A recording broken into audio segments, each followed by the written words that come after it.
Sean todos bienvenidos. Vamos a hacer una oración, por favor. Gracias por este día, Señor. Gracias porque tú estás aquí. Señor, te pedimos que quites todo aquello que nos estorbe para acercarnos a ti, Jesús. Toda preocupación, cualquier cosa que en nuestros pensamientos esté insistiendo, Señor. Queremos que tú ocupes el centro de nuestras vidas. Señor, que seas honrado, que seas glorificado en este día, Señor. Concédenos acercarnos hoy a ti y recibir de ti tu buena palabra, Señor. Con mucha sencillez podamos entender en nuestros corazones tus propósitos, Señor. Que no salgamos como entramos. Transforma nuestras vidas con tu palabra, Señor. En el nombre de Jesús. Amén. Seguimos con el tema interesante del libro de Apocalipsis, que significa revelación. Comentábamos que el libro de Apocalipsis es una bendición. Bienaventurado el que lee, bienaventurado el que oye, y bienaventurado el que pone por obra lo que está escrito en este libro. Como es una bendición, yo quiero ponerle un ejemplo. En el Génesis, por ejemplo, se habla del pecado y de la caída del hombre. Ya en el libro de Apocalipsis se habla de la restauración del hombre. Solamente poniéndole algunos ejemplos, no los voy a leer los pasajes, usted los puede buscar, los puede anotar y checarlos en su casa. Por ejemplo, en Génesis 3:24, al hombre se le quita el acceso al árbol de la vida.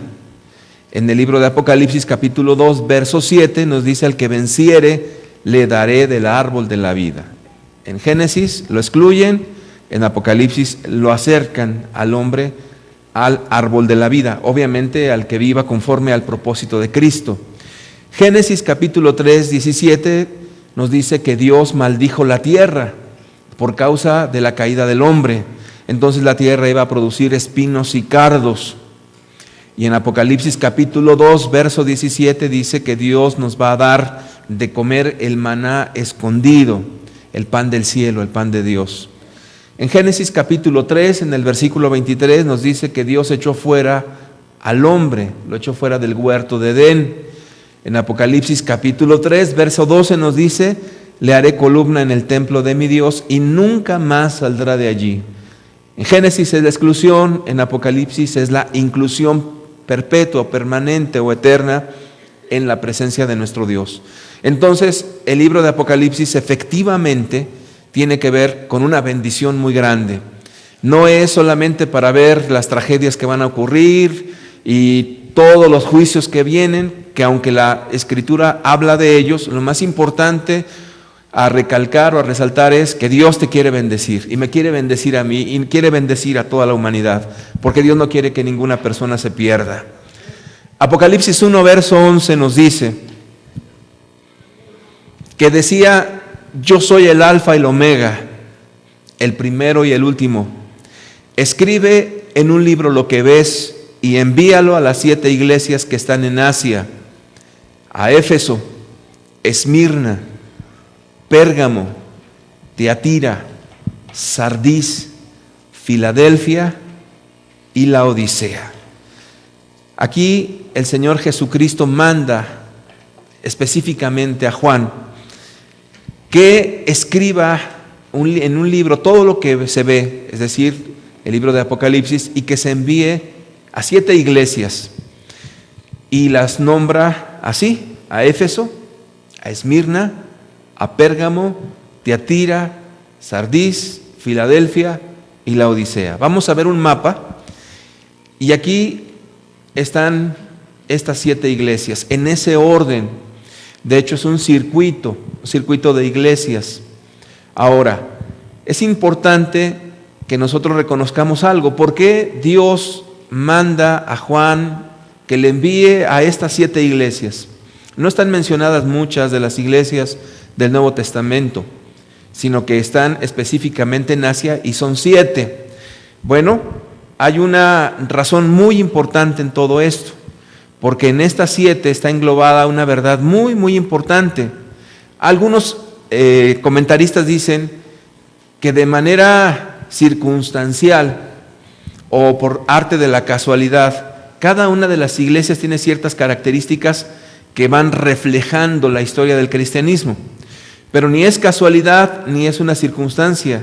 Dios, al mandarle el libro del Apocalipsis a estas 7 iglesias, tiene un propósito y cada una de estas iglesias representa algo. Vamos a ver Apocalipsis 1:12, por favor. Apocalipsis 1:12 nos dice: y me volví para ver la voz que hablaba conmigo, y vuelto, vi 7 candeleros de oro. Y en medio de los 7 candeleros, a uno semejante al Hijo del Hombre, vestido de una ropa que llegaba hasta los pies, y ceñido por el pecho con un cinto de oro. Vamos a ver una imagen. Allí estamos viendo una imagen representativa donde Juan está viendo a un Hijo de Hombre. ¿Quién es? El Señor Jesucristo, con un cinto de oro ceñido al pecho, y 7 candeleros que representan obviamente a las 7 iglesias, y el que está en el centro, ¿quién es? El Señor Jesucristo. Muy bien. Sigamos leyendo, por favor, otra vez Apocalipsis 1, si regresan por favor al versículo 12 y 13. Y nos dice: y en medio de los 7 candeleros, a uno semejante al Hijo del Hombre, vestido de una ropa que llegaba hasta los pies y ceñido por el pecho con un cinto de oro.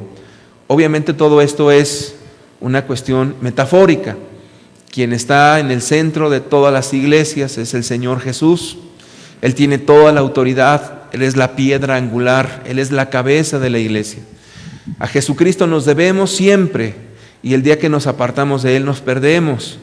No importa qué bien nos hablen los hombres, o no importa qué bien se vean, nuestra única mirada tiene que estar puesta en el Señor Jesucristo.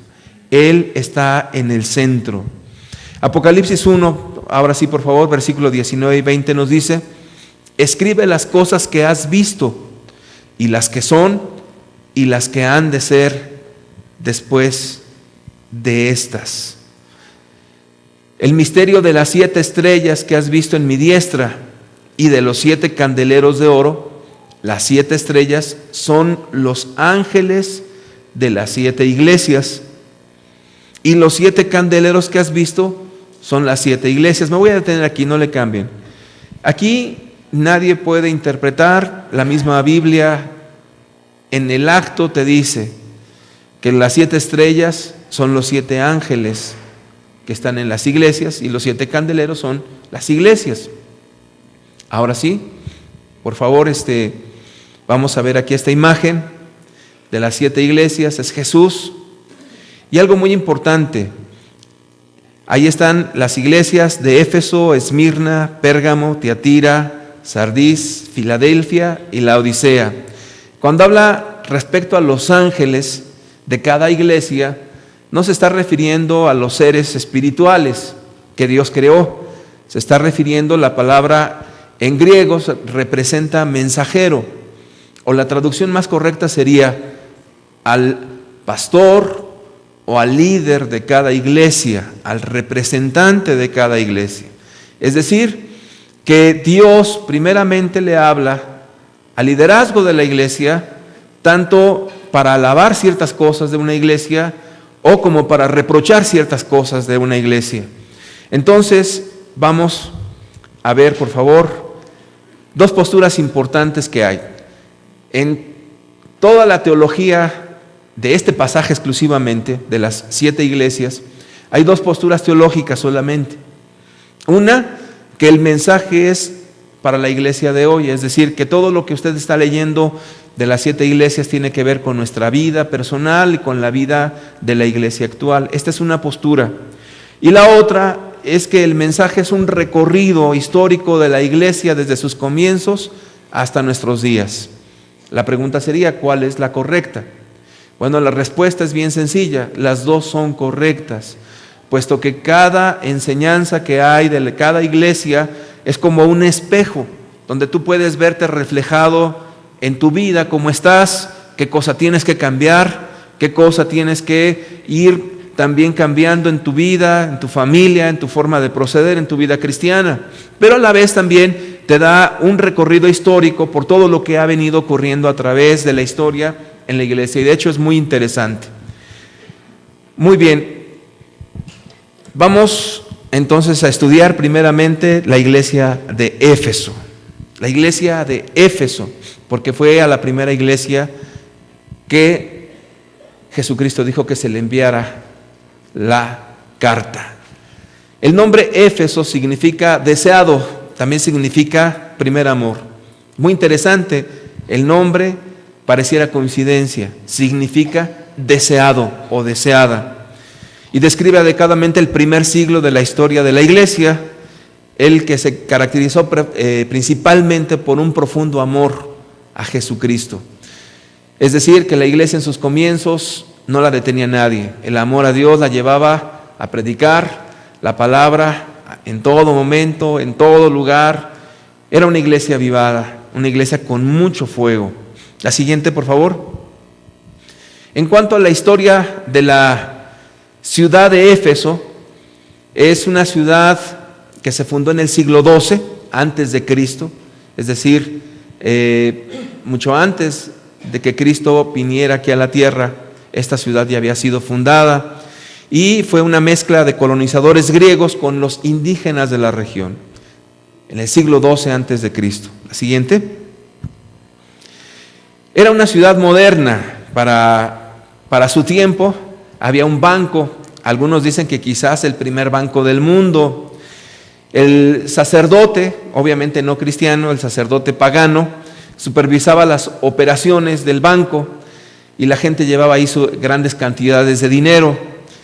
Y tanta fama cobró allí que se le llamó también el Banco de Asia. Usted puede tomar un libro de historia y poder corroborar lo que le estoy diciendo.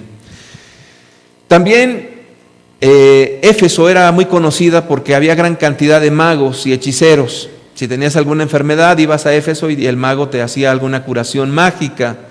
Había muchos curanderos, muchos hechiceros, muchos magos. Era una ciudad conocida por esto. Siguiente.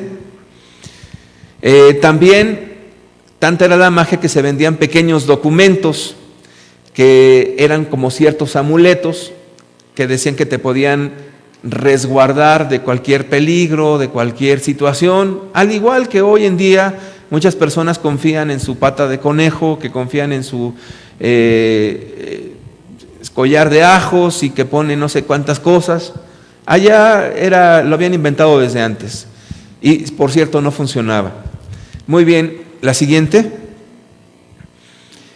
No solamente era conocida por el banco y por los comercios, sino también que estaba muy cerca del mar.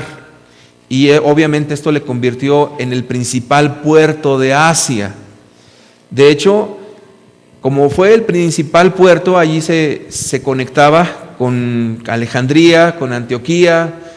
En fin, era un lugar donde la gente venía, compraba, comerciaba, se hacía rica. En fin, era todo un lugar de comercio y de riqueza. La siguiente. También era un lugar donde la sexualidad se permitía de manera libre. De hecho, tenía una cierta relación con el culto que se le ofrecía a Diana. A Diana, y esta diosa Diana, al rato vamos a ver una foto, era la diosa de la fertilidad. Es decir, que decían que de ella emanaba toda la vida y que ella venía de lo alto. El servicio del templo estaba a cargo de sacerdotes y sacerdotisas, y ellos y ellas ejercían la prostitución, tanto de hombres y mujeres, en los mismos recintos de la diosa Diana. La siguiente. La ubicación geográfica de los efesios, la ciudad de Éfeso, era un centro importante en la historia de la iglesia primitiva y estaba situada entre Mileto y Esmirna, en el valle del río Caistro, a 5 kilómetros del mar Egeo, entre las montañas de los Coresos. La siguiente. Las creencias y los cultos. Por ejemplo, el templo de la diosa Diana era considerado como una de las 7 maravillas en el mundo. No era cualquier cosa. Ahí, pues, se veneraba a la diosa Diana como dios principal. La siguiente. Y aquí vemos una foto. Esta es Artemisa o Diana. Como ustedes pueden ver, es una mujer y lo que tiene en el pecho son muchas glándulas mamarias, es decir, muchos pechos, que tienen una representación de que ella alimentaba y que por ella florecía la vida. Prácticamente esa era la deidad principal en Éfeso. La siguiente, lo que vamos a ver es, por ejemplo, que ellos contaban en Éfeso con un gran teatro. No era cualquier teatro. Si ustedes ven esta foto, el teatro dicen que podía contener a unas 25,000 personas. En este lugar se hablaban cuestiones de política, se hablaban cuestiones de cultura, se hablaban cuestiones religiosas y por tanto era un lugar considerado como altamente culto, es decir, que eran personas que le daban gran importancia a los estudios, a la oratoria. No eran cualquier persona o cualquier grupo de personas, no era cualquier ciudad. La siguiente, ahí vemos las gradas del teatro, la gente se sentaba y entonces fue diseñado de tal manera que los que estaban exponiendo no necesitaban de bocinas porque no existían, sino que podían hablar y se oía a esas 25,000 espectadores. Allí seguramente Pablo estuvo predicando la palabra de Dios a toda esa gente en Éfeso. La siguiente. También contaban con una biblioteca, no cualquier biblioteca, una biblioteca en forma, era un edificio muy suntuoso, adornado, es decir, que ellos le dedicaban un espacio bastante amplio, no solamente en cuestión de tiempo, sino también en cuanto a recursos económicos para el estudio de las artes. La siguiente. Aquí se le llama la vía de los Curetes, esta es una foto actual, y en esta vía también te llevaba al teatro. Pero fíjate que algo muy interesante de esta ciudad es que si tú eras una persona muy rica, allí en Éfeso, podías poner tu estatua, es decir, un monumento a tu persona, ponían ahí una placa que decía que tú eras fulano de tal, y te daban un título y te ponían ahí tu estatua, tu monumento. Y tenías que pagar una renta cada periodo de tiempo porque tengan ahí tu estatua. Imagínate, la gente rica, todos querían tener ahí cada uno su estatua, entonces en esa vía ibas caminando rumbo al teatro, a la biblioteca o a las partes más importantes de la ciudad. Era un lugar realmente interesante y contaban también con algo que se le conoce como el ágora. El ágora era un mercado, pero no crea que era como los tianguis de aquí de México, sino un mercado en forma, con sus columnas, con lugares especiales, de tal forma que no era cualquier ciudad. La siguiente, ahí está también la vía de los Curetes, ahí puede ver usted una imagen, una estatua de alguien célebre que pagaba su dinero para que estuviera ahí su monumento, su insignia. Entonces era una ciudad de ricos, era un lugar especial, no era cualquier cosa. La siguiente, también para aquel entonces, estamos hablando del siglo XII antes de Cristo, en esta ciudad contaban con baños o con letrinas. Obviamente pues no había la privacidad como los hay ahora, sino que las personas, pues ahí donde usted ve que eran como unas bancas con un hoyo, ahí hacían sus necesidades. Y lo curioso de esto es que ahí abajo atravesaba un río, y entonces cuando la persona defecaba, pues ahí era prácticamente la forma del baño moderno que tenemos ahora. Para aquel entonces era sumamente moderno. Te estoy hablando del siglo XII antes de nuestro Señor Jesucristo. La siguiente. Había un camino que se le llamaba las columnas de la Vía Sacra, obviamente que llegaba al final al templo de Artemisa. Todo era suntuoso, todo era impresionante, todo te hablaba de algo magnífico, de mucha cultura, de gente preparada, de gente con dinero, todo te hablaba de algo ahí, nada era por casualidad. La siguiente. Aquí, ya después del año 70 después de Cristo, hay una casa que le dicen que, según la tradición, que allí vivió la Virgen María. Cuando usted tenga la oportunidad de ir a Éfeso, le van a decir, allí vivió la Virgen María y allí murió. También dicen que allí murió el apóstol San Juan, el del Apocalipsis. La siguiente. Ahí está la imagen de la Virgen María. Muy bien, la siguiente. Ahora vamos a hablar, ya que hablamos de la historia, vamos a hablar ahora de la fundación de la iglesia. Una cosa es hablar de Éfeso y otra cosa es hablar de lo que es la iglesia, lo que Dios estableció. Y comenzamos a leer en la Escritura cómo fue que la iglesia se estableció ahí en la ciudad de Éfeso. Hechos capítulo 19, verso 1 al 7 nos dice: aconteció que entre tanto que Apolos estaba en Corinto, Pablo, después de recorrer las regiones superiores, vino a Éfeso y hallando a ciertos discípulos, les dijo: ¿recibisteis el Espíritu Santo cuando creísteis? Y ellos le dijeron: ni siquiera hemos oído si hay Espíritu Santo. Entonces dijo: ¿en qué pues fuisteis bautizados? Ellos dijeron: en el bautismo de Juan. Verso 4. Dijo Pablo: Juan bautizó con bautismo de arrepentimiento, diciendo al pueblo que creyesen en aquel que vendría después de él, esto es, Jesús el Cristo. Cuando oyeron esto, fueron bautizados en el nombre del Señor Jesús. Y habiéndoles impuesto Pablo las manos, vino sobre ellos el Espíritu Santo, y hablaban en lenguas y profetizaban, y eran por todos unos 12 hombres. La formación o la fundación de la iglesia de Éfeso fue muy sencilla. Recordará usted que Juan el Bautista vino en el desierto de Judea predicando el arrepentimiento. Y era un mensaje tan impactante que las personas tomaban ese mensaje del arrepentimiento y se convertían en discípulos de Juan.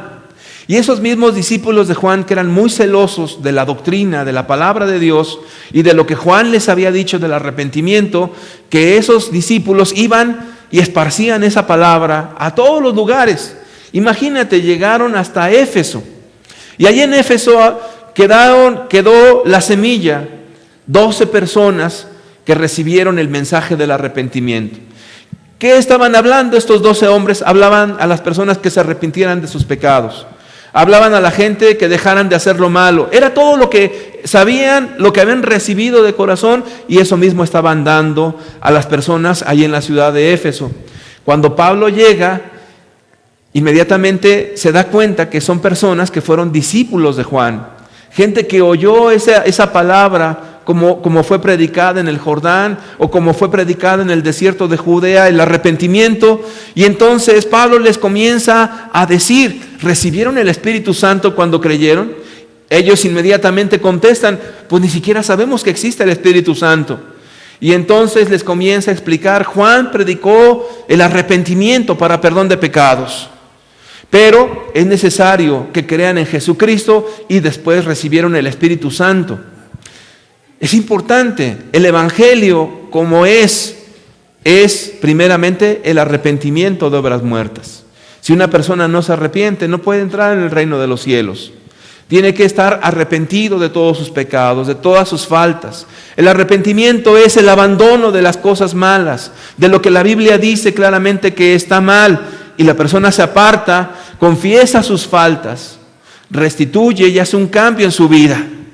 Pero no es eso el Evangelio completamente, sino que tienen que creer en Jesucristo, el Cordero de Dios que quita el pecado del mundo, aquel que murió por nosotros para perdonar nuestros pecados. Hay personas que puedan estar arrepentidas solamente, pero no haber creído en Jesús. Hay personas que puedan vivir una vida moralmente buena, pero si no estás confiando en Jesucristo, el que murió por ti, no has recibido el Evangelio completo. El Evangelio es el arrepentimiento y la fe en el Señor Jesucristo. Él murió por ti en la cruz del Calvario. Y después de esto dice, recibieron el Espíritu Santo y entonces ellos fueron llenos de Dios. Así comenzó la primera iglesia en Éfeso. Vamos a seguir leyendo, por favor. Este es el comienzo de la iglesia, muy pequeño, 12 hombres solamente. Pablo en la sinagoga y en la escuela de uno llamado Tirano. Esto lo vemos en Hechos capítulo 19, versículo 8 al 10. Y entrando Pablo en la sinagoga, obviamente la sinagoga de los judíos, entonces por pura inferencia entendemos que en la ciudad de Éfeso, una ciudad importante, había una colonia o una población judía. Entonces allí en esa sinagoga entró Pablo y habló con denuedo por espacio de 3 meses. La palabra denuedo significa que habló con vehemencia, con convicción, con poder, con autoridad. Habló con denuedo por espacio de 3 meses. ¿De qué habló Pablo? De que Jesucristo es el Mesías. Discutiendo y persuadiendo acerca del reino de Dios. Pero endureciéndose algunos y no creyendo, maldiciendo el camino delante de la multitud, se apartó Pablo de ellos y separó a los discípulos. Quiere decir que sí hubo discípulos, discutiendo cada día en la escuela de uno llamado Tirano. La siguiente. Así continuó por espacio de 2 años, de manera que todos los que habitaban en Asia, judíos y griegos, oyeron la palabra del Señor Jesús. Entonces Pablo, como acostumbraba, primeramente fue a los judíos y estaba refutando con las escrituras de que Jesucristo era el Mesías, o Cristo en griego, y que en él estaba el cumplimiento de las promesas de Dios. Algunos judíos maldecían y decían, eso no es verdad, él no es el Mesías. Pero muchos judíos creyeron también, y entonces Pablo apartó a los que eran creyentes. Entonces la iglesia fue constituida por creyentes griegos y por creyentes judíos. Así comienza a crecer la iglesia de Éfeso. ¿Cuántas personas van? Primeramente comenzaron 12, luego se añadieron otro número, ya no dice cuántos, y Pablo estaba discutiendo ahí por 3 meses, estuvo ahí. Pero dice que después duró 2 años, y después Pablo da una conclusión de cuánto tiempo estuvo allí. La siguiente, por favor. ¿Qué pasaba en esa ciudad mientras estuvo Pablo? Hechos capítulo 19, versículo 11 al 20 nos dice, y hacía Dios milagros extraordinarios por mano de Pablo, de tal manera que aún se llevaban a los enfermos los paños o delantales de su cuerpo, y las enfermedades se iban de ellos, y los espíritus malos salían. Deténgase ahí. ¿Sabe lo que estamos leyendo? Dice que había tanta gloria en la ciudad de Éfeso que las personas enfermas no podían llevarlos hasta donde estaba Pablo, tomaban un paño o alguna ropa de la persona enferma, y entonces con el simple hecho de que la pusieran donde estuviera Pablo, la tocara, la gente sanaba. Es impresionante eso. Ese poder o esa gloria que se estaba viendo en esta ciudad era algo impresionante. Los cielos estaban abiertos para la ciudad de Éfeso, una ciudad idólatra donde estaba Artemisa o Diana de los Efesios, donde la gente estaba entregada a la prostitución y al comercio y a las riquezas. Allí Dios abrió los cielos, y la gente, con solo traer los paños o los delantales, las enfermedades se iban de ellos. Y no solamente eso, dice que hasta los espíritus malos salían. Verso siguiente. Pero algunos de los judíos exorcistas ambulantes intentaron invocar el nombre del Señor Jesús sobre los que tenían espíritus malos, diciendo, os conjuro por Jesús, el que predica Pablo. Verso siguiente. Había 7 hijos de un tal Esceva, judío, jefe de los sacerdotes, que hacían esto. Pero respondiendo el espíritu malo dijo, fíjense lo que dijo el demonio o los demonios, a Jesús conozco y sé quién es Pablo. Bueno, o sea, los demonios saben quiénes son los predicadores, saben quién es Jesús, pero ellos mismos dicen, pero vosotros, ¿quiénes sois? Siguiente. Y el hombre en quien estaba el espíritu malo, saltando sobre ellos y dominándolos, pudo más que ellos, de tal manera que huyeron de aquella casa desnudos y heridos. Me detengo. Alguien intentó hacer la obra del Espíritu por imitación. Os conjuro a los demonios, por el Dios que predica, por Jesús que predica a Pablo. Sal fuera. Entonces el demonio le dice, bueno, a Jesús conozco, y a Pablo te dice, ¿tú quién eres? E inmediatamente el hombre se abalanza sobre esos exorcistas judíos y puede más que ellos y los deja mal heridos. La siguiente. Y esto fue notorio a todos los que habitaban en Éfeso, es decir, no fue un incidente por ahí en oculto.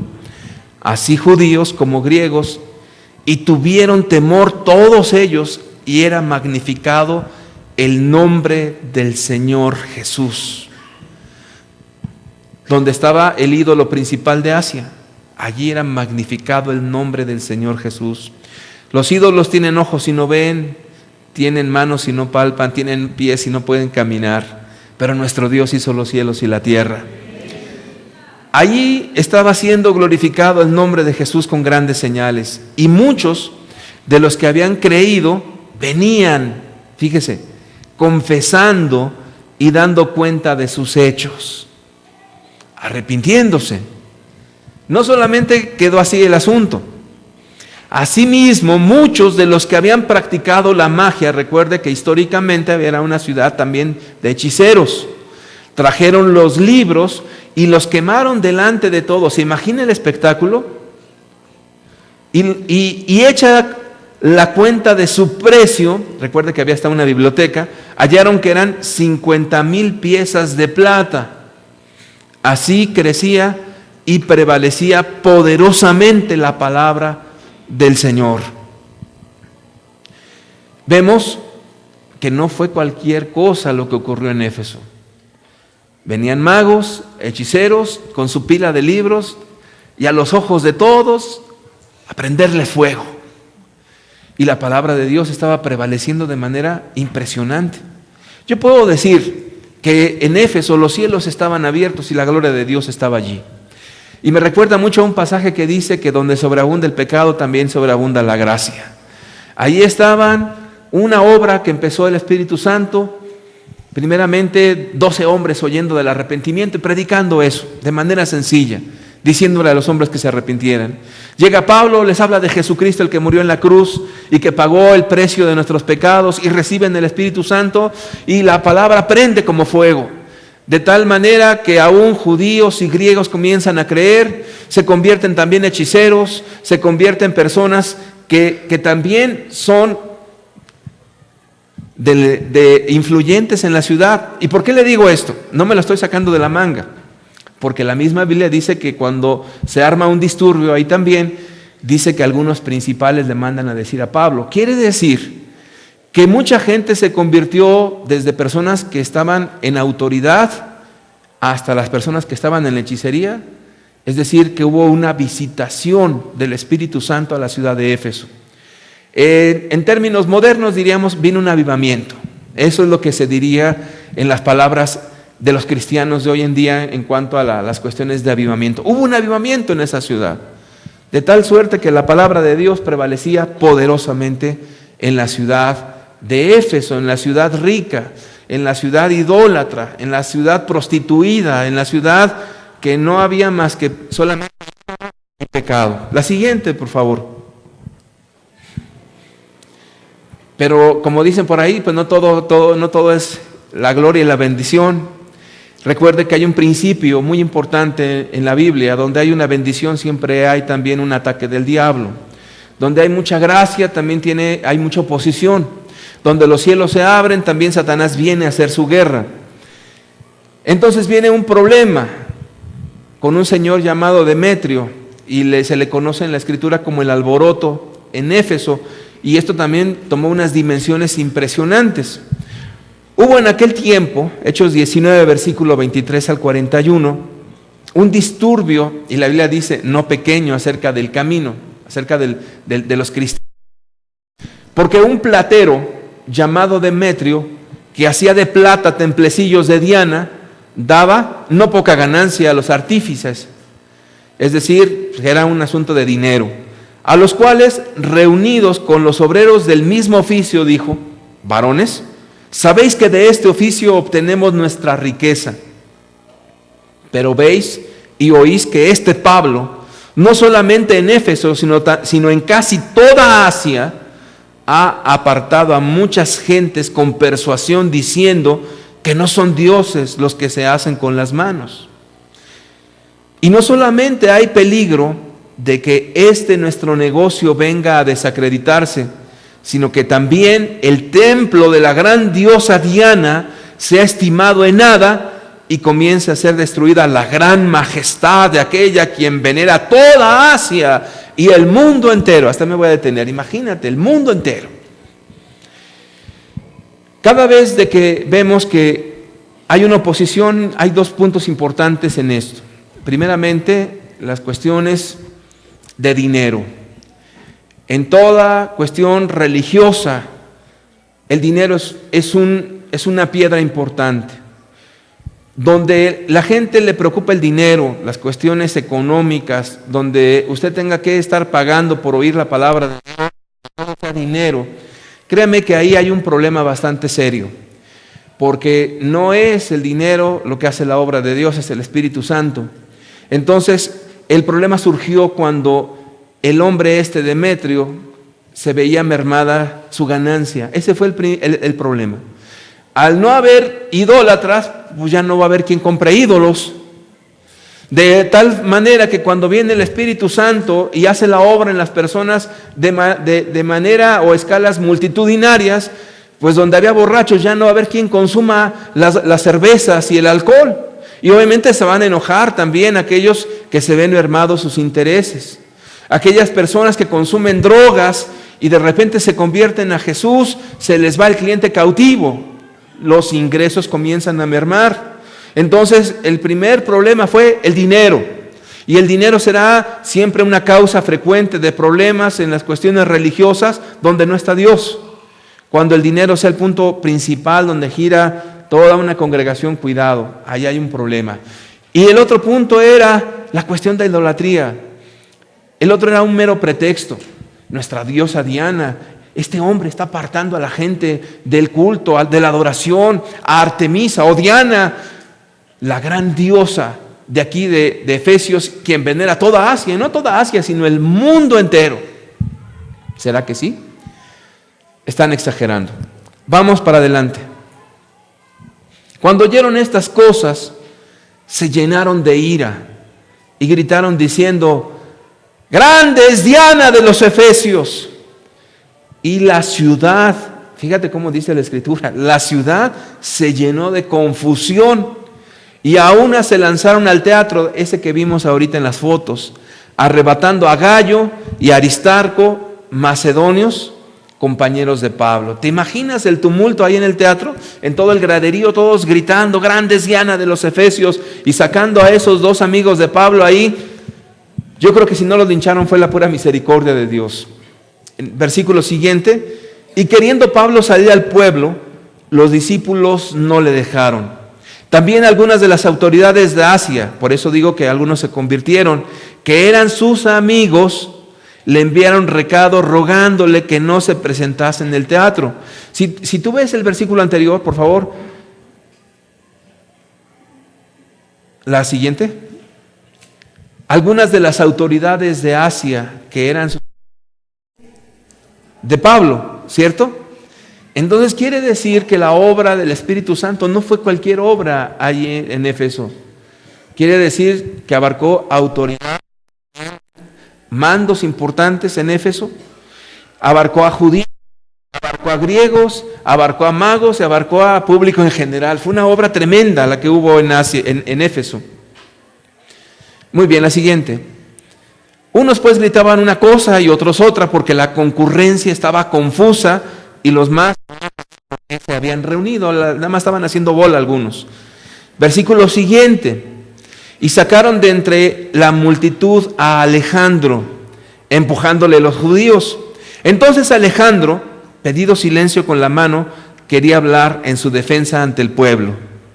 Verso siguiente: pero cuando le conocieron que era judío, todos a una voz gritaron casi por 2 horas: ¡grande es Diana de los Efesios! ¡Grande es Diana de los Efesios! Durante 2 horas. ¿Se puede usted imaginar eso? 25,000 personas gritando: ¡grande es Diana de los Efesios! Yo creo que era un ruido ensordecedor era terrible. La ciudad estaba totalmente amotinada y confusa. Verso siguiente. Entonces el escribano, cuando había apaciguado a la multitud, dijo: varones efesios, ¿y quién es el hombre que no sabe que la ciudad de los efesios es guardiana del templo de la gran diosa Diana y de la imagen venida de Júpiter? Siguiente. Puesto que esto no puede contradecirse, es necesario que os apaciguéis y que nada hagáis precipitadamente, porque habéis traído a estos hombres sin ser sacrílegos, ni blasfemadores de vuestra diosa. Que si Demetrio y los artífices que están con él tienen pleito contra alguno, audiencias se conceden y procónsules hay. Acúsense los unos a los otros.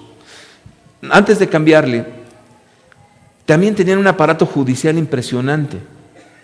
De hecho, muchos de los principios de los romanos estaban tomados precisamente de los griegos. Y también dicen que en algún tiempo de la historia, la capital de los romanos estuvo allí, en Éfeso. No era cualquier ciudad. Versículo 39. Y si demandáis alguna otra cosa en legítima asamblea, se puede decidir. Verso siguiente. Porque peligro hay de que seamos acusados de sedición por esto de hoy, no habiendo ninguna causa por la cual podamos dar razón de este concurso. Y habiendo dicho esto, despidió la asamblea. Podemos aquí mirar algo interesantísimo. Mucha bendición, mucha gloria, gente convirtiéndose, gente importante, gente común del pueblo, milagros extraordinarios, los demonios salían dando voces, la gente era sanada, aún con solamente traer alguna parte de un paño o algo de la ropa de la persona, y la gente sanaba. Era la misma gloria, y del tamaño de la misma gloria también vino la oposición. Ahí estaba la iglesia, ahí estaba el Espíritu Santo actuando de manera impresionante.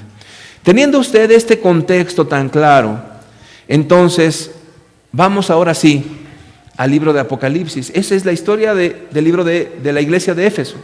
Ahora, fíjese lo que dice la Escritura en Apocalipsis respecto a la iglesia de Éfeso. Ya usted la ubica, ya sabe cómo surgió, ya sabe en dónde está plantada, ya sabe el contexto, al menos de manera general, que había un teatro, que había una ciudad, que era cosmopolita, que era económicamente rica, todo, al menos de manera general. Y ahí es donde empieza a hablar Dios a Juan para la iglesia específicamente de Éfeso.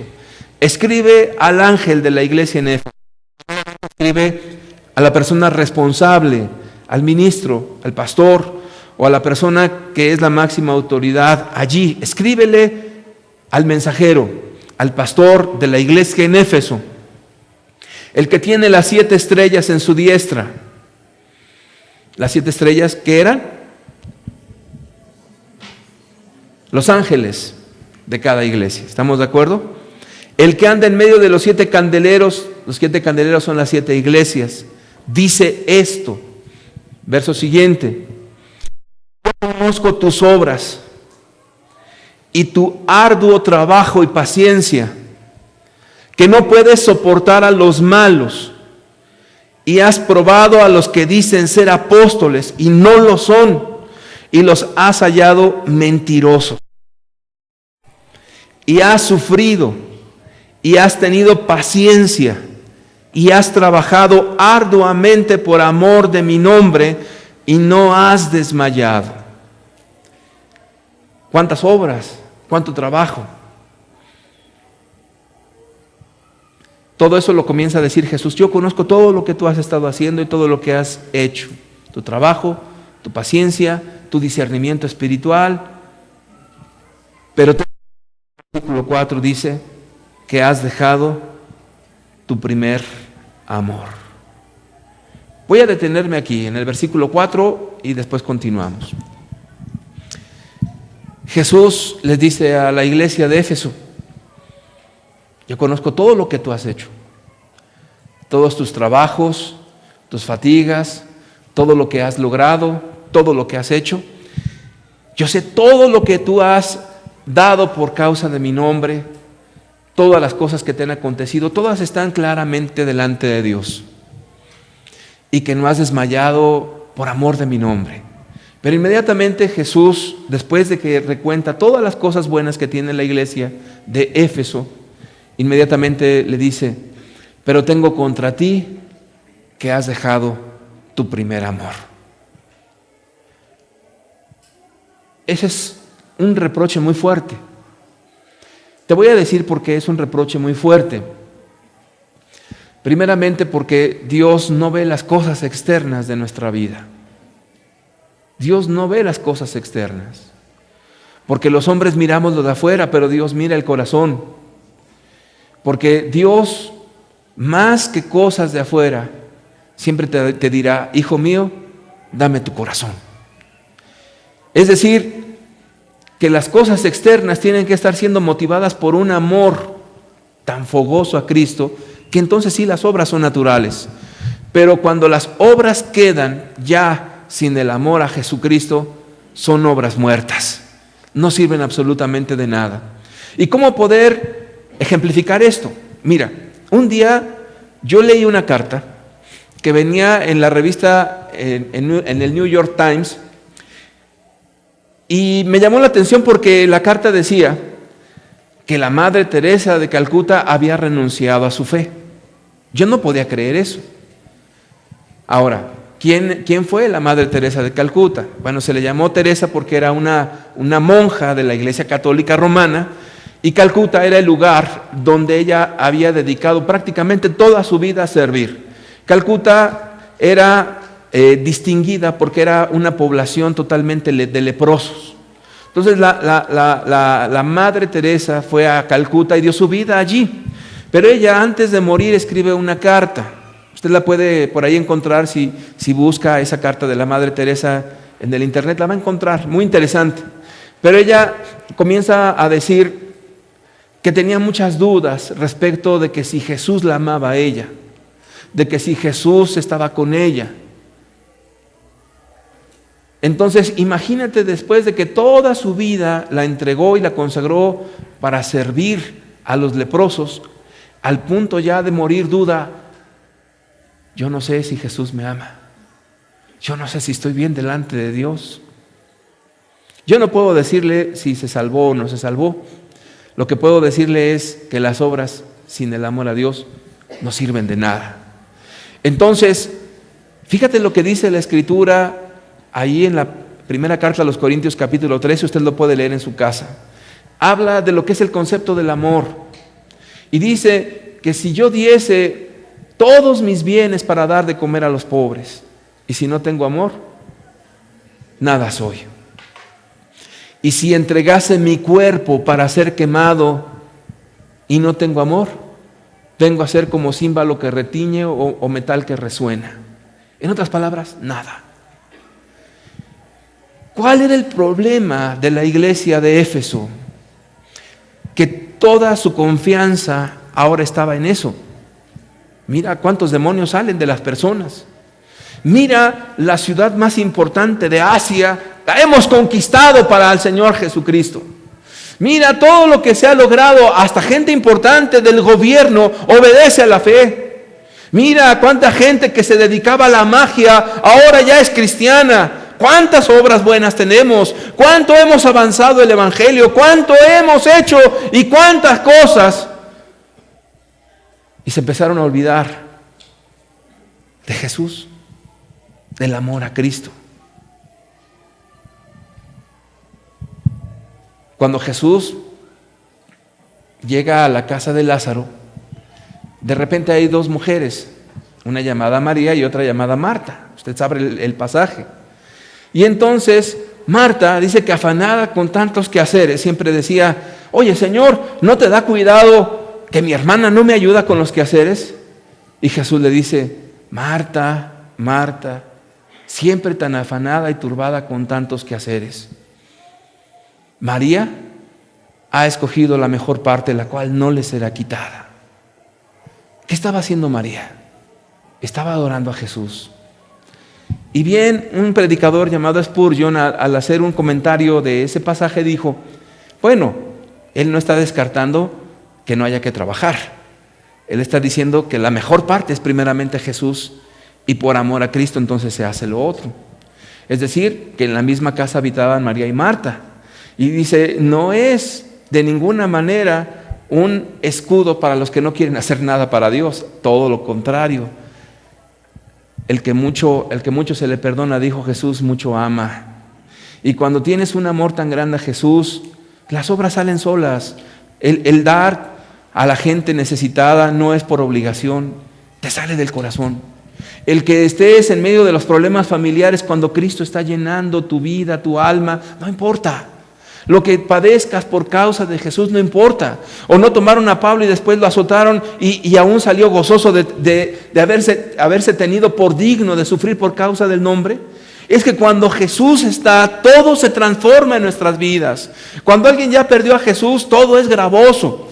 Una mujer que en verdad tiene a Cristo, cuando ve al marido, aunque no sea cristiano, no sea creyente, le sirve. Pero le sirve, ¿sabes por qué? Porque está viendo el amor de Jesús para ella y como serviría a Cristo, está sirviendo a su marido.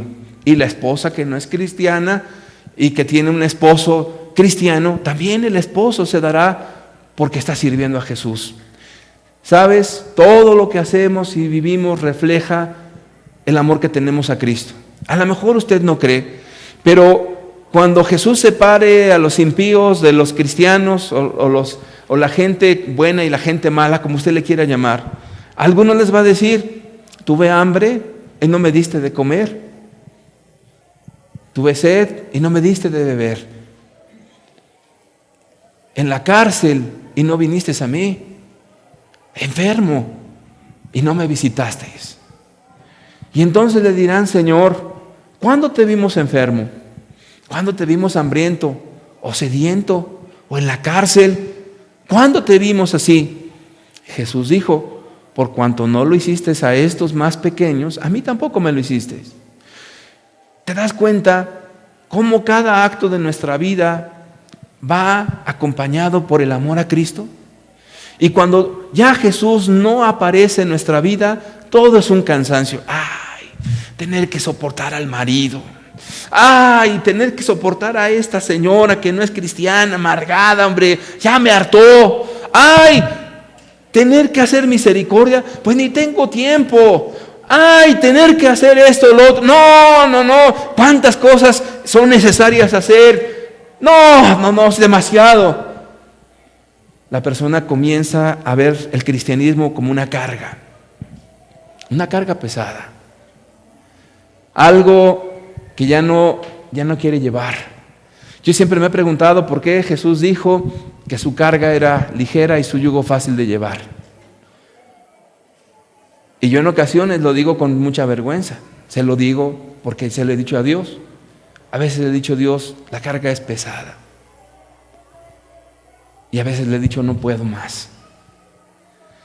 Pero también he entendido una cosa, que cuando le digo esto con toda sinceridad, también viene una revelación nueva de Jesús y entendemos, por amor de Jesús, lo que sea. Como que todo se transforma en nuestras vidas. ¿Cómo estaba esta iglesia ya? Había perdido el amor a Cristo. Su descanso eran las obras. Donde veas a una persona que su máxima gloria es, no, es que mira, acá nosotros tenemos tantas obras, nosotros hacemos esto, nosotros estamos logrando esto. ¿Será que realmente es el amor a Dios, el amor a Jesús lo que te motiva? Porque si de algo hemos de gloriarnos, solamente de Jesús. Solamente de Jesús. Y por amor a Cristo lo que tú quieras. Porque se puede predicar a Cristo inclusive por vanagloria, porque yo sí puedo, yo sí sé mucho. O por contienda, yo puedo más que tú. Pero eso no es por amor a Jesús. Cuando Jesús viene a ser el centro de tu vida, todo lo que tú haces te es una bendición, por muy difícil que parezca. Cuando Jesús ya no está, es una carga terrible.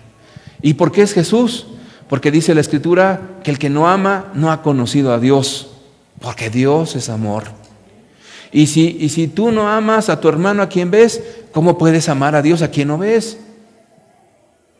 Dios es amor. Entonces, la persona que ama a Jesús, su vida está reflejando esa gratitud continua y amor a Cristo. Cuando ya no todo es una carga, ¡qué fastidio! ¿Sabes por qué la gente se queda a la mitad del camino? Si tú les preguntas a ellos, dirán, no, es que, ¿sabes qué? Me tropezaron por esto y esto y esto y esto. Yo les diría, no, dejaste de amar a Jesús. Porque Jesús no cambia, Él es el mismo ayer, hoy, por todos los siglos. No, pero es que cayó fulano y su testimonio me debilitó. Está bien, cayó fulano, ¿y qué? ¿Jesús nunca va a caer? ¿O no es así? El que tiene amor dice que el amor cubre multitud de pecados, de faltas. ¿Qué quiere decir eso? Quiere decir que estás dispuesto a perdonar siempre. Quiere decir que por el amor de Jesús no hay problema en nada. No quiere decir que no reprendas el pecado. Claro, la Biblia dice que no participéis en las obras infructuosas de las tinieblas, sino que más bien las reprendas. Pero el amor te lleva a perdonar todo. Primera de Corintios 13 está todos los requisitos del amor. Y termina ese pasaje de Corintios 13 diciendo que ahora son 3 cosas más importantes las que permanecen: la fe, la esperanza y el amor. Pero de todas esas, las más importantes, ¿sabes cuál es? El amor. ¿Y por qué el amor? Porque la fe es lo que esperamos en Dios, la vida eterna y estar con Cristo. El día que estamos con Cristo ya lo obtenemos. Y también tenemos esa esperanza. Pero el amor va a permanecer, porque ese es el vínculo perfecto, porque Dios es amor. Eso es lo que va a permanecer. Entonces a esta iglesia le dice: pero tengo contra ti que has dejado tu primer amor. Verso 5. No es un detalle. Recuerda, por tanto, de dónde has caído y arrepiéntete y haz las primeras obras, pues si no, vendré pronto a ti y quitaré tu candelero de su lugar si no te hubieres arrepentido. Vamos a dejar ese pasaje. Recuerda, por tanto, de dónde has caído. Primeramente, no es un detalle. La persona o la iglesia está caída. El engaño es este: tengo muchas obras, la obra es próspera, la obra es grande, la obra es esto, la obra avanza así, pero no ama a Dios. Está caída la persona, está perdida la persona. Si tú tienes muchas obras ya en lo personal y tu alabanza personal es: mira cuánto he hecho, mira cuánto sirvo a Dios, mira cómo me sacrifico viniendo de tan lejos para oír la palabra o para llevar el evangelio a tal persona, cuánto. Si el amor a Cristo es el fundamento, está bien. Porque si es eso, ni esperas que te lo agradezcan, tu recompensa es Jesús. Pero cuando no, esa es tu confianza. Ahí estás reclinado, descansando. Y dice: recuerda de dónde has caído. La persona, la iglesia está caída y le llama al arrepentimiento, igual que al principio. Y haz las primeras obras. ¿Cuáles primeras obras? Las del Espíritu, no las obras tuyas. No, la obra de Dios no es vamos a echarle ganas. No hay que echarle ganas. Sé lleno del Espíritu Santo y el Espíritu te va a guiar por amor a hacer lo que Dios quiera que tú hagas. Pues si no, vendré pronto a ti, quitaré tu candelero de su lugar si no te hubieres arrepentido. Veamos en ese espejo nuestra vida espiritual. Contemplemos nuestra vida. Es el amor a Dios, el amor a Jesucristo, lo que nos mueve. ¿Es Jesús el centro de nuestra vida? ¿Estamos enamorados fervientemente por Jesús? ¿O somos como el címbalo que retiñe o el metal que resuena? Si no es Jesús, estamos perdidos, con todas y las obras buenas que tengas. La Escritura dice que tus buenas obras son como trapos de inmundicia, son tus justicias propias. El amor a Dios, el amor a Jesús será determinante. Sigamos leyendo, por favor. Pero tienes esto: Vuelve otra vez Jesús a dar una alabanza. Que aborreces las obras de los nicolaitas, las cuales yo también aborrezco. El que tiene oído, oiga lo que el Espíritu dice a las iglesias. Al que venciere, le daré a comer del árbol de la vida, el cual está en medio del paraíso de Dios. Está hablando también de que esta iglesia aborrecía las obras de los nicolaitas. Vamos a ver la siguiente. Antes de cualquier otra cosa, dejen por favor la diapositiva. Aquí tenemos en el Nuevo Testamento una referencia a un señor llamado Nicolás, o una doctrina llamada de los nicolaitas. Durante todo el primer siglo de la iglesia no hay un referente sólido, bíblicamente hablando, para saber de dónde proviene esto. Pero en el segundo siglo hay un autor que es Ireneo, y este hombre menciona a los nicolaitas. Voy a dar lectura. Él estuvo en el 185 después de Cristo. Y antes de eso, Ireneo se le conoce como los padres apostólicos. ¿Qué es eso? En la historia de la iglesia, a los padres apostólicos se les llama así a los que tuvieron contacto directamente con los apóstoles, es decir, los sucesores de los apóstoles. A ellos se les conoció como padres apostólicos, por esa causa. Entonces, es el referente que viene después de los apóstoles. Ahora bien, Ireneo era uno de ellos, y él dice que los identifica como una secta gnóstica. Y la palabra gnosticismo es más sencilla, significa conocimiento. Y él dijo: Juan, el discípulo del Señor, predica esta fe, la divinidad de Cristo, y procura por la proclamación del Evangelio eliminar el error que Cerinto ha diseminado entre los hombres, y mucho antes también de los llamados nicolaitas. Es una referencia a Ireneo. Ahora, voy a explicar un poquito de la cuestión de los famosos gnósticos, porque se interpreta hasta el segundo siglo de la iglesia. Los gnósticos eran personas que creían que había cierto conocimiento para llegar a Dios, pero un conocimiento no abierto. La vida cristiana está abierta y es accesible a Jesús y todo te queda claro. Pero con los gnósticos no, era como una sociedad secreta donde había ciertas formas y cultos donde podías tener cierto conocimiento para llegar al conocimiento de Dios. Pero ya entrado en la secta, entonces había una cosa o una práctica aberrante. ¿Cómo qué cosas? Todas las obras de la carne eran permitidas. Las relaciones sexuales, los adulterios, las fornicaciones, las borracheras. Y entonces cuando la iglesia comenzó a confrontar a estos gnósticos, ellos decían: es que como la sangre de Jesús ya me limpió de todo pecado, una cosa es la carne y otra cosa es el espíritu o el alma. El alma ya la salvó Dios, y por la sangre de Dios o la sangre de Jesús ya nosotros somos lavados y podemos hacer lo que queramos y vamos a llegar al cielo. Era una doctrina perversa. Era una doctrina terrible. De ahí vienen otras cosas como lo que se conoce como el dualismo gnóstico, que es lo mismo. Dual, dos, que Dios ve solamente a Jesús en ti y entonces no te condena por ningún pecado que tengas, aunque lo practiques y lo hagas. Son cuestiones completamente aberrantes.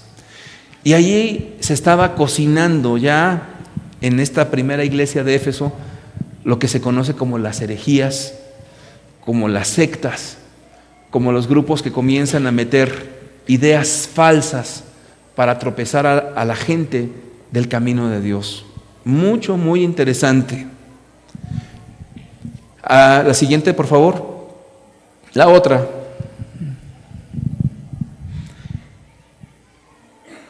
La siguiente.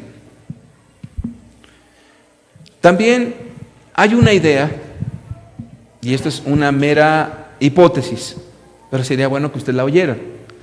Dicen que Nicolás Fue uno de los 7 primeros diáconos ordenados. Usted recordará, lo puede leer en su casa, lee la Biblia, habla en el libro de Hechos, y va al capítulo 6 y dice que los apóstoles estaban cargados por la distribución de las viudas y repartían todo, y entonces empezaron a quejar de que las viudas de unos eran desatendidas, y entonces llaman a todos y se denominan los primeros 7 diáconos, o los primeros diáconos.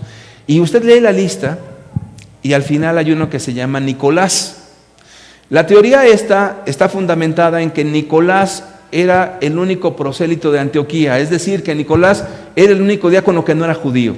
Entonces, la idea o la tradición o la leyenda dice, porque no hay un sustento ni bíblicamente ni extrabíblico que lo pueda justificar, pero es una idea. Dicen que ese Nicolás apostató y que ese Nicolás tomó las doctrinas de Cristo y les dio un cambio, y entonces de ahí salió el famoso gnosticismo. Es una idea, no hay una fundamentación clara respecto a esto, pero es una idea que pudiera ser verdad. ¿De dónde salió? No lo sabemos. Por el siglo II sabemos efectivamente que era una práctica aberrante y que tenía como fundamento el hecho de pecar sin sufrir las consecuencias eternas. Eso es el fundamento de los nicolaitas. Sigamos adelante, por favor. Adelante. Terminamos nuestro estudio de esta manera. Pablo se despide de la iglesia de Éfeso. Hechos 20, versículo 17 nos dice: enviando pues desde Mileto a Éfeso, hizo llamar a los ancianos de la iglesia. En el versículo 28 al 32 nos dice: por tanto, mirad por vosotros y por todo el rebaño en el que el Espíritu Santo os ha puesto por obispos, para apacentar a la iglesia del Señor, la cual Él ganó por su propia sangre. Porque yo sé que después de mi partida entrarán en medio de vosotros lobos rapaces que no perdonarán al rebaño. Pablo está profetizando. Y de vosotros mismos se levantarán hombres que hablen cosas perversas para arrastrar tras sí a los discípulos.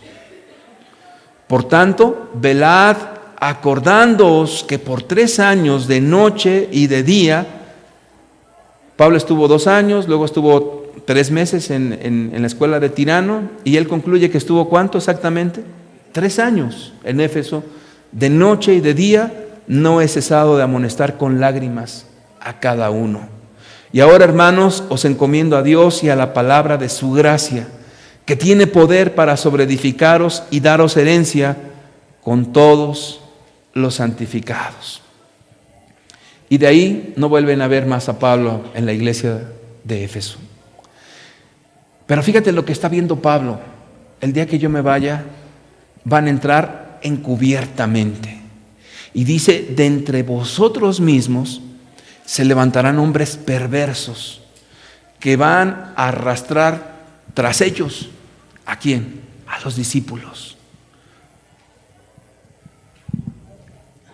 Y entonces Pablo dice: os encomiendo a la palabra de Dios, la cual es poderosa para sobreedificarnos. ¿Qué quiere decir? Que bien harás en escudriñar las Escrituras para que no seas engañado. Porque la marca distintiva de los últimos tiempos será el engaño.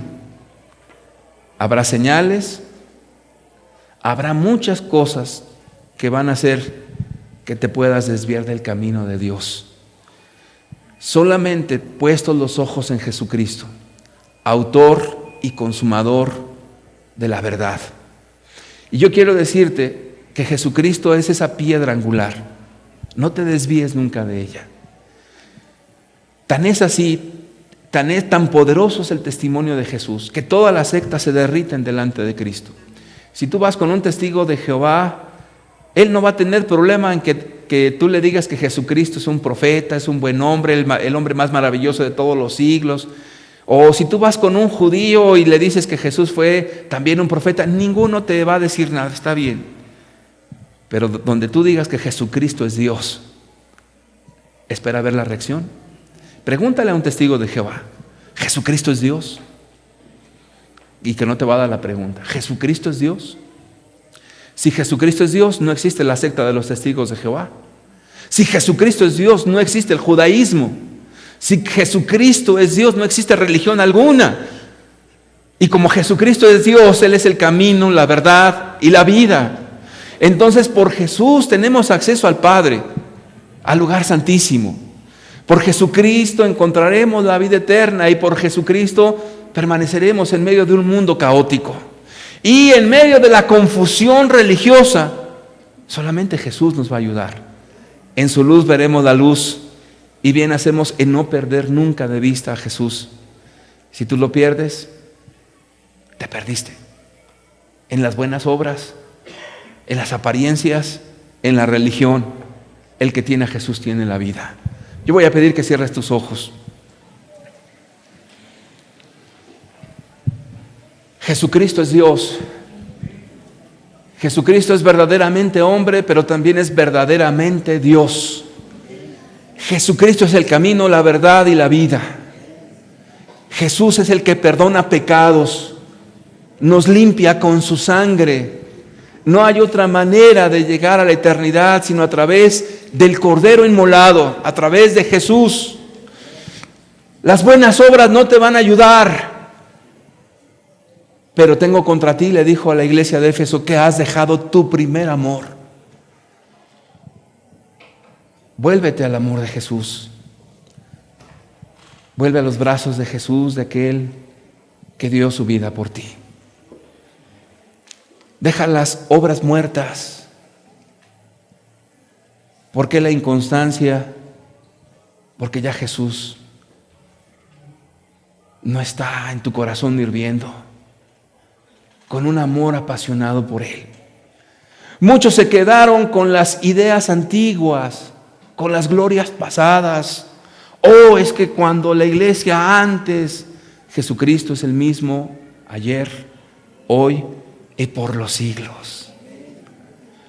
Oh, si estuvieran los hermanos que antes estaban, cuánta gloria. Jesucristo es el mismo ayer, hoy y por todos los siglos. No necesitamos personas. Necesitamos más de Jesús. Necesitamos amarlo a Él con amor entrañable. A Él sea toda la gloria, toda la honra, por todos los siglos de los siglos. Pablo dijo, todo lo tengo por basura con tal de ganarlo a Él. ¿Pudieras decir hoy que todo lo tienes por basura? Todo lo tienes por basura con tal de ganar a Jesús y de amarlo a Él. Lo que estás viviendo, tus cansancios, tus fatigas, ¿te producen vida por amor a Jesús? ¿O ya es olor de muerte para muerte?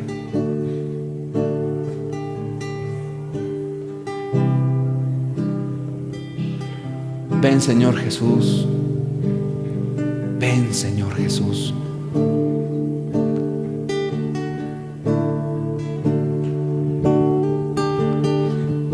Señor, ¿de qué sirve tener todo en la vida si no estás tú, Señor? ¿De qué sirve tener todo en la vida si no estás tú? Si no estás tú,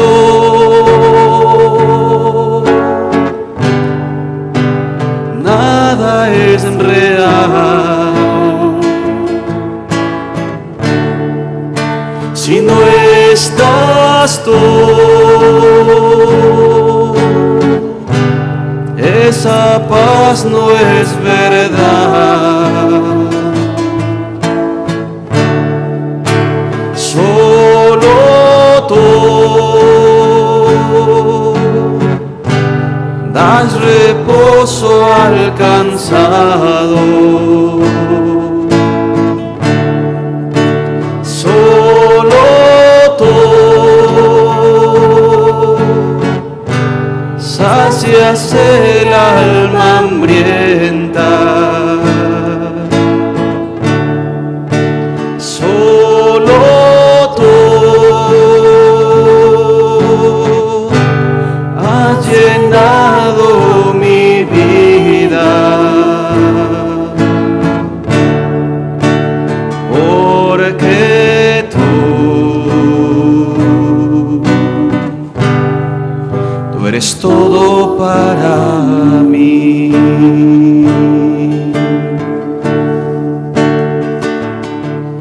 Señor, ¿de qué sirve tener todo en la vida si no estás tú? Señor, ¿de qué sirve tener todo en la vida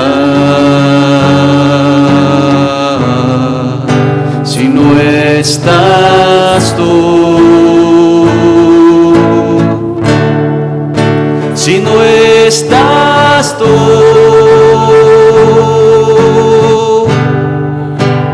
nada es real. Si no estás tú, esa paz no es verdad. Solo tú das reposo al cansado. Solo tú sacias el alma hambrienta. Solo tú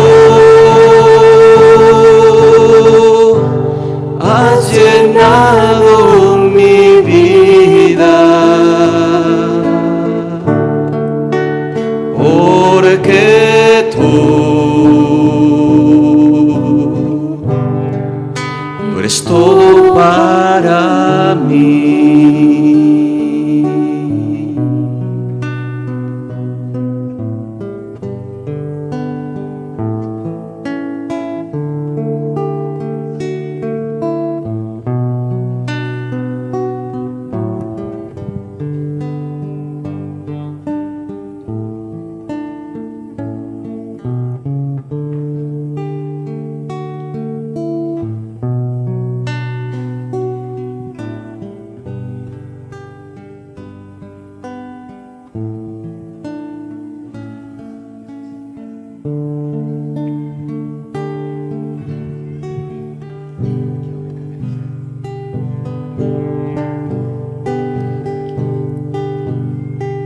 Quiero gritar mi necesidad del Dios vivo.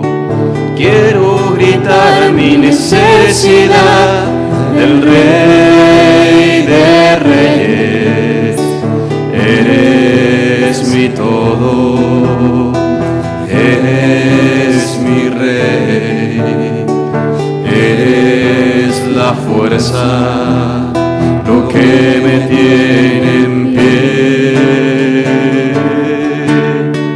Quiero gritar mi necesidad del Dios vivo. Quiero gritar mi necesidad del Rey de Reyes. Eres mi todo,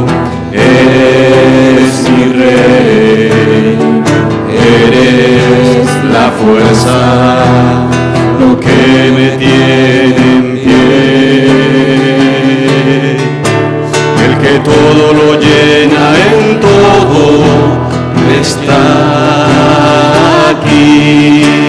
El que todo lo llena en todo, se fijó en mí.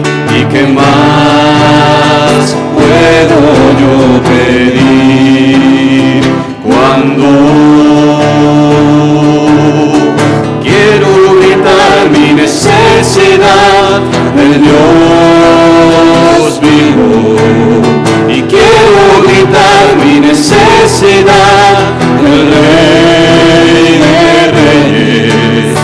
Eres mi todo, eres mi Rey, eres la fuerza, lo que me tiene en pie. El que todo lo llena en todo, está aquí. El que todo lo llena en todo, se fijó en mí.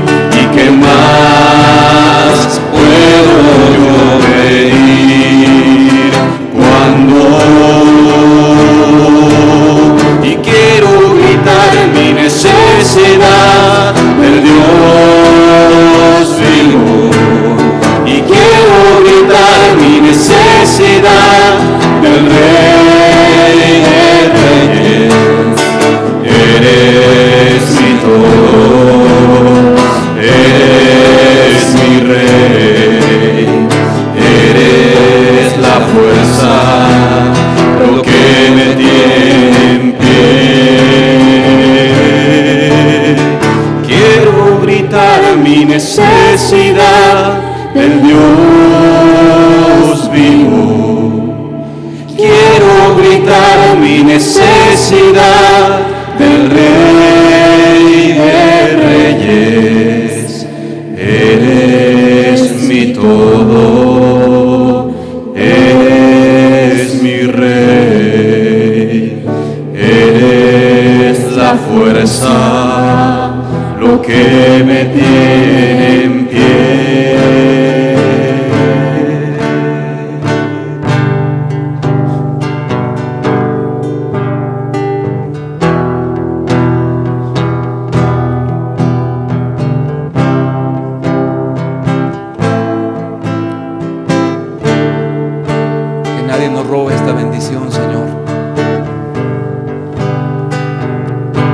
Quite esta nuestra gloria que eres tú, Jesús.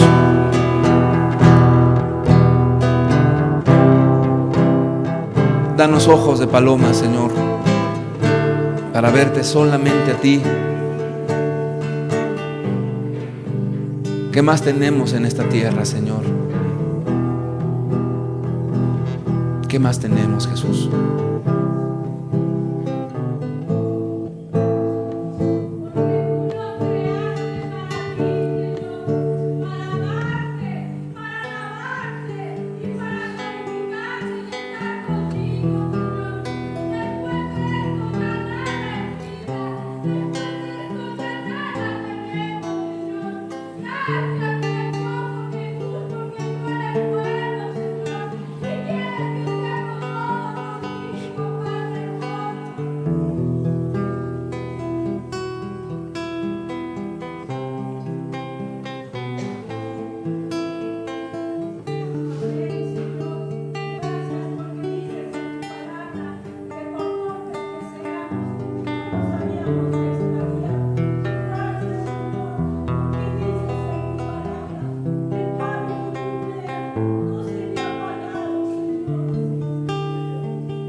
Vengo a derramar mi perfume ante ti. No tengo palabras para agradecerte. Me rescataste,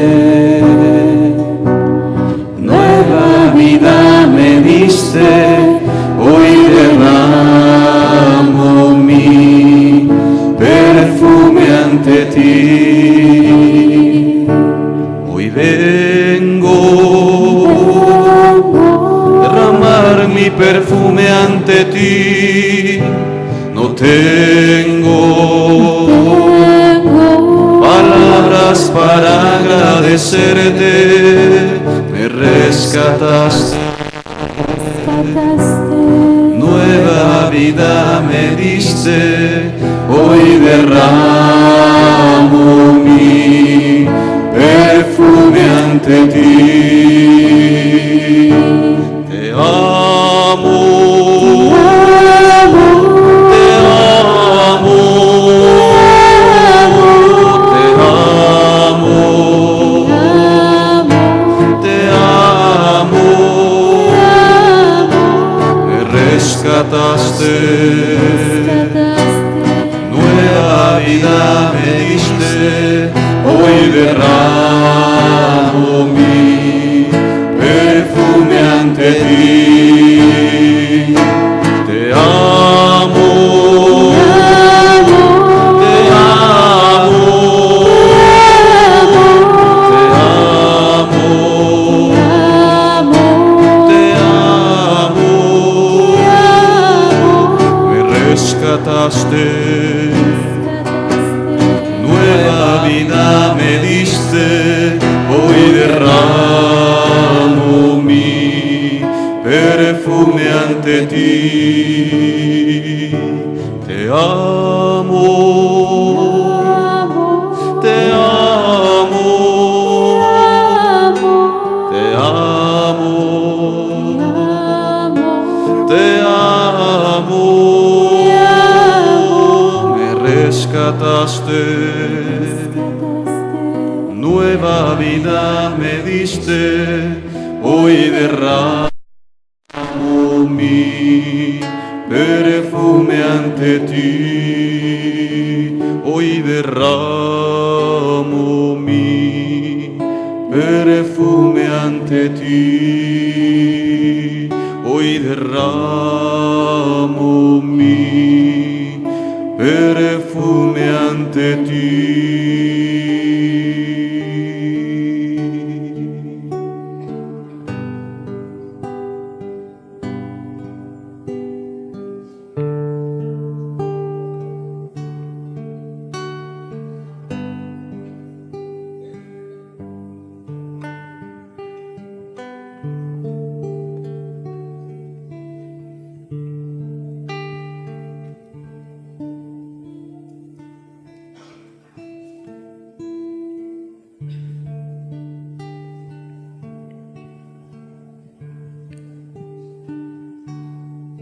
Gracias a Jesús por su amor.